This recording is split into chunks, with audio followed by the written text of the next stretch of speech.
رکھا جب میرے نبی نے دنیا میں قدم، پتھر بھی کلمہ پڑھ کر مسلمان ہو گئے۔ میرے معزز اساتذہ کرام،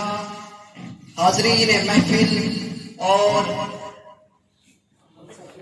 حاضرین محفل اور میرے ہم مکتب ساتھیوں، السلام علیکم۔ مجھے آج جس موضوع پر لب کشائی کرنے کا موقع ملا ہے وہ ہے سیرت نبی صلی اللہ علیہ وآلہ وسلم۔ اس نے یوسف پہ کٹی مصر میں انگشت زلا، اس نے یوسف پہ کٹی مصر میں انگشت زلا، سر کٹاتے ہیں تیرے نام پہ مردان عرب۔ حاضرین محترم، میرے جیسا کم طالب علم، میرے جیسے کم علم اور کم فہم طالب علم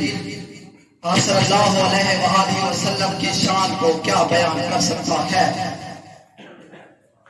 کہ جس کی عظمت خالق کائنات کی زبان قدرت سے یوں عطا ہوئی اور رفعنا لک ذکرک فرمایا تو کہیں انا اعطینا کل کوثر کہہ کر پکارا، وہ کہیں یا ایھا المزمل کہہ کر پکارا، تو کہیں یا ایھا المدثر کہہ کر خطاب فرمایا۔ حاضرین محترم، حضور اقدس کی طیب زندگی کے دو پہلو، صفات مصطفیٰ اور ذات مصطفیٰ پر ہاتھ پر لکھتے لکھتے میرے ہاتھ ساکت پڑ گئے، زبان بہتر اختیار کرتی خاموشی اختیار کر گئی، محقق تحقیق کرتے کرتے ملک اعظم کو روانہ ہو گئے، تفسیر قرآن لکھتے مفسر تفسیر قرآن لکھتے موت کی آغوش کو چلے گئے۔ حاضرین محفل، میری کہا مجال کہ میں اس مہدی کے بارے میں لب گشائی کروں کہ جس کے دستک اقدس کی ایک انگلی سے چاند کو ٹکڑوں میں تبدیل ہو جاتا ہے، کہ جس زمین کو اپنی جڑوں کو گھیر کر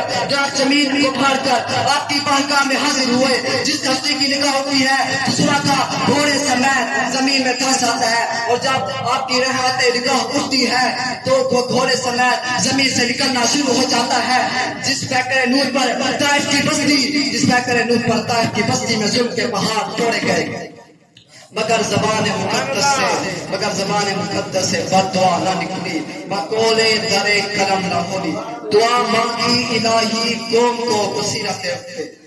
دعا مانگی الہی قوم کو چشم بصیرت دے، بے خبر ہے بیچارے تو انہیں نور ہدایت دے۔ حاضرین محفل، حضور علیہ السلام کی رحمت کا یہ عالم تھا کہ آپ نے تھپڑ مارے بغیر حضرت عبداللہ بن عباس جیسے مفسر قرآن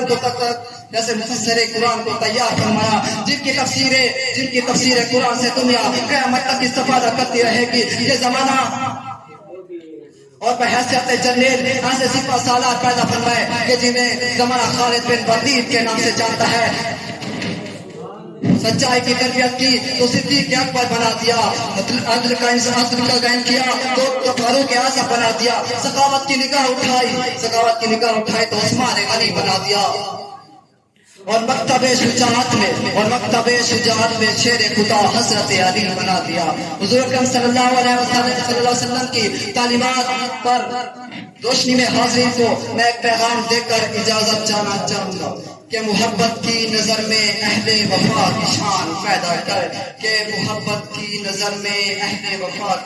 پیدا کر، بلندی اور پستی کی ذرا تو پہچان پیدا کر، دماغ و دل کی قوت اکثر قوت پنہا نہیں اب تک،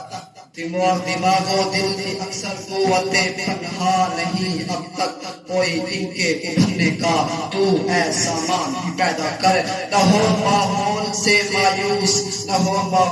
مایوس، دنیا خود بنا اپنی دلوں میں حوصلے اور حوصلوں میں جان پیدا کر، تجھے تیری گزشتہ سر بلندی پھر سے حاصل ہو،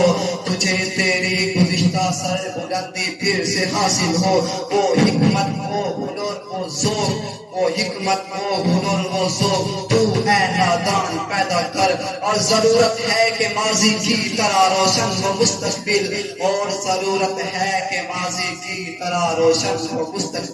کوئی خالد، کوئی طارق، کوئی ابو ذر، کوئی سلیمان پیدا کر۔